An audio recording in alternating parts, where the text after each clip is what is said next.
Okay, so I don't know if I'm going to rebound from what I talked about last night, but this is part 17. So I think, as everyone understands and knows, I had a car wreck on April 27th of 2000. I don't remember it.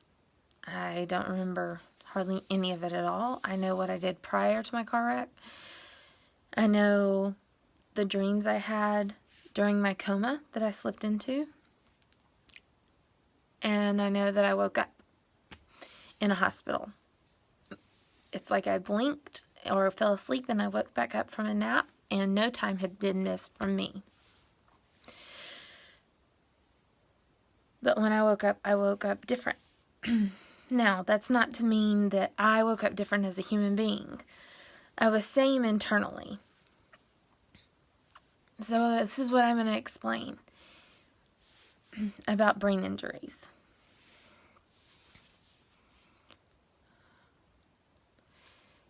When I woke up, my brain was still thinking and functioning on a 20-year-old level. It thought the exact same things as it had thought days prior. I was hungry. I wanted to talk to my mom. I knew that I wanted to throw up. I knew the people around me. I knew that I wanted to laugh. I knew that I wanted to write. I knew the things I wanted to write. But when I woke up from my coma, I couldn't talk. And so I remember people talking to me. And I remember thinking yes and no. But I couldn't say it.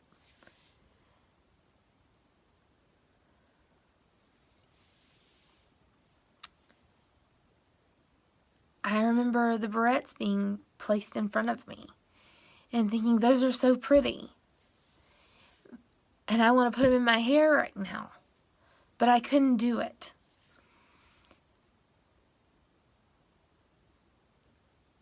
So people who are brain injured,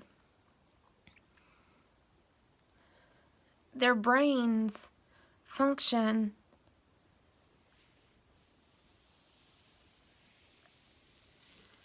but then the capabilities of them are different. I knew I wanted to look at myself in the mirror, but I couldn't ask for it. And what I keep remembering and kept hearing, because I couldn't talk, I kept thinking to myself, I'm never going to sing pretty again. That's a really hard thing of someone who loves singing in the choir, who's someone who loves to sing as loud as I can when the car is driving and the music's on, who loves to sing when I'm even in the shower, or just be a dork sometimes. But because I couldn't talk and I didn't understand why I couldn't, I remember thinking, I'm never going to sing pretty again. So as time went on, I knew all these doctors were coming in and I kept thinking, why are they here? None of it made sense to me. And slowly I got my voice back and I kept asking for a mirror. And my mom kept saying no, that I didn't want to see my face because I had damaged my head and I had lost an eyebrow. When technicians or physical therapists would come inside my room, I would want to joke with them, but I couldn't. Everything was very flat and very monotone. And I couldn't do it.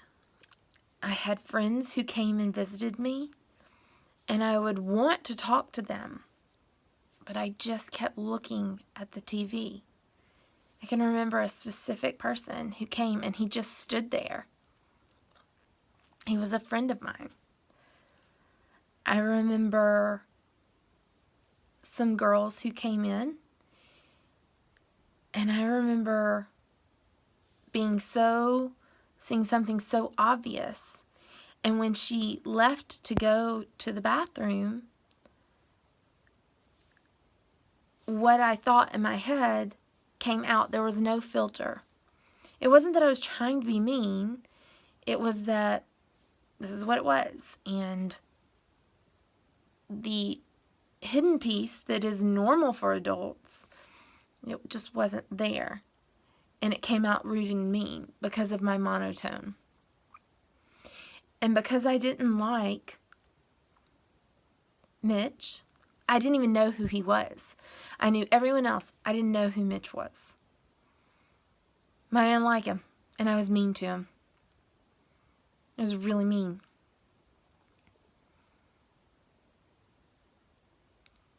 But I knew that it wasn't right. And so, as a brain injury person, everything I knew, I couldn't do. The doctors started allowing me to stand up and try to walk with a walker. Because I couldn't walk, I had to use my body. And I was so weak because I'd been laying down for 10 days and a lot of my muscles had just kind of depleted. And I remember starting to ask about normal things. And finally my mom let me see myself in the mirror. And I saw myself in the mirror, and when I did, I remember crying and thinking I'm never going to be pretty again. And that's not that I ever see or thought myself as that. But I didn't think I was good enough. I thought I was ugly, and half of my eyebrow was gone, and my face was scuffed and bruised and just gross.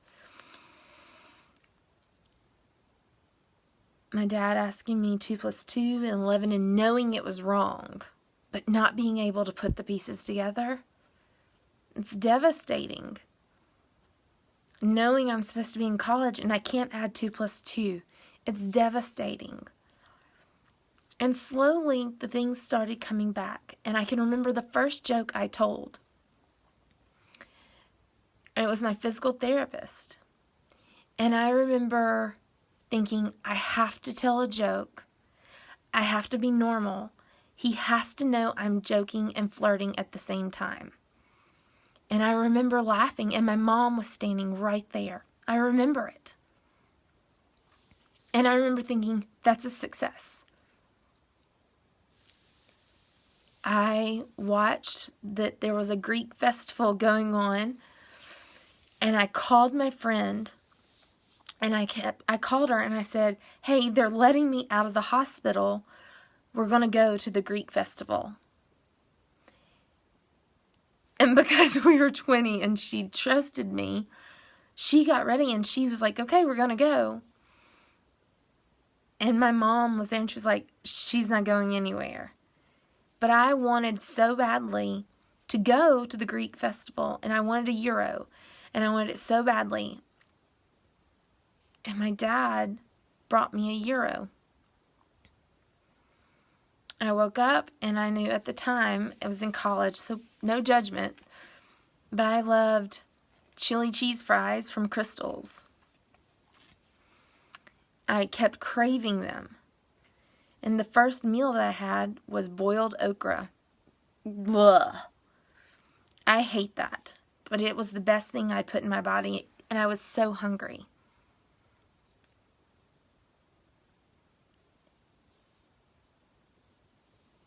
All this to say, I had a brain injury. And I knew something was wrong.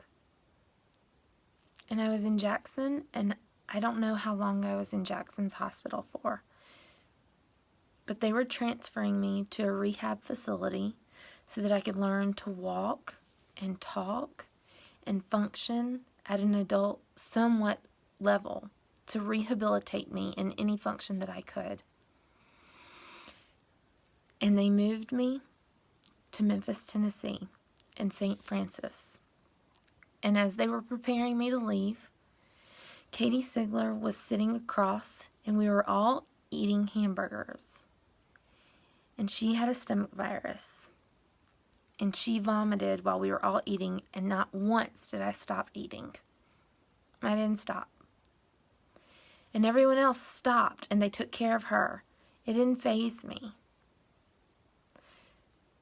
That was where my brain was not normal. When I moved to St. Francis, I started making normal strides. And that's where I started arguing with the doctor and asking him about when I would run again. And my doctor told me, Dr. Bobo, he said, "You'll never run again."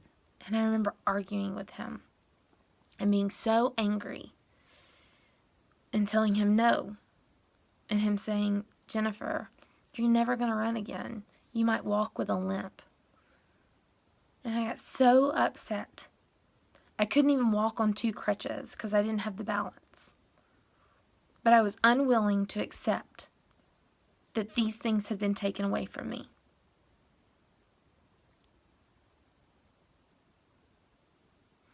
And I remember the first kiss that Mitch Morrison gave me after my car wreck and being appalled by it. But everyone telling me, "Nope, it's good, he stuck around." And I'm not going to take that away from Mitch. But I knew it was wrong.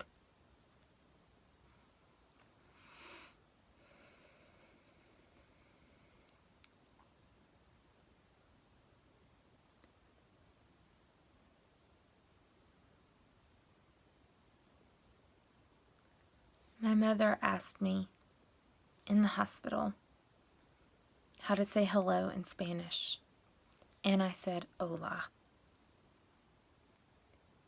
My mother started prepping me to go back to college immediately, and she did the exact appropriate thing.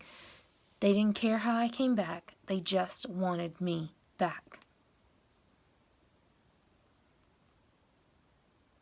I couldn't add 2 plus 2, but I could speak Spanish.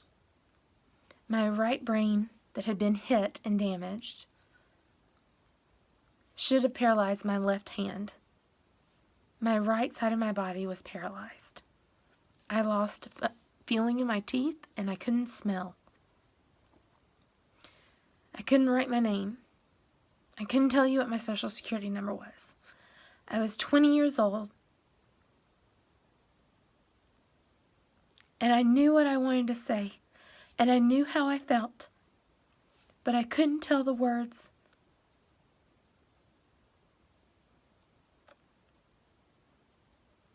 If you ever come across someone who has been brain damaged, or is going through that, or a concussion, for once, don't you ever tell them that they are any lesser, that they are different. You build them up. And if they are different, you be thankful. Because they are still there, and they are still who they are supposed to be.